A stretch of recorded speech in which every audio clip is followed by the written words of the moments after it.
Parang mapa sa bark ng puno. Ano ito?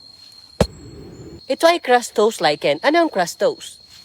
Halos lahat ng puno ay makikitahan nyo ng ganyan, katulad nito. At ang dami niya ay nakadepende kung saan siya naroroon sa kanyang environment. Kung ito ay polluted or not polluted environment. Yang nakikita ninyong parang mapa ng dikit na dikit sa balat ng puno ay tinatawag na lichen. Narinig niyo na ba ang fructicose at foliose type ng lichens? Kung oo, ilagay sa comment section at kung maaari maglagay ng picture.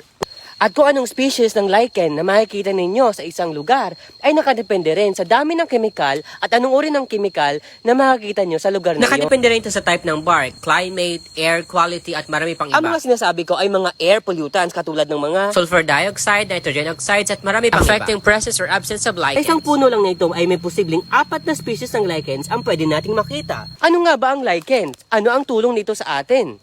Lichens are ecological indicators. Anong ibig sabihin noon?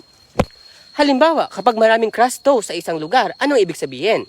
Ang mga crustose lichens ay mas tolerant sa air pollution kumpara sa ibang type, like foliose and fructicose. But generally, kapag marami ang lichens, ibig sabihin ay malinis ang hangin sa isang lugar. Kung nagustuhan mo ang video ko, i-follow mo ko dahil nakagaganda ng buhay ang may alam.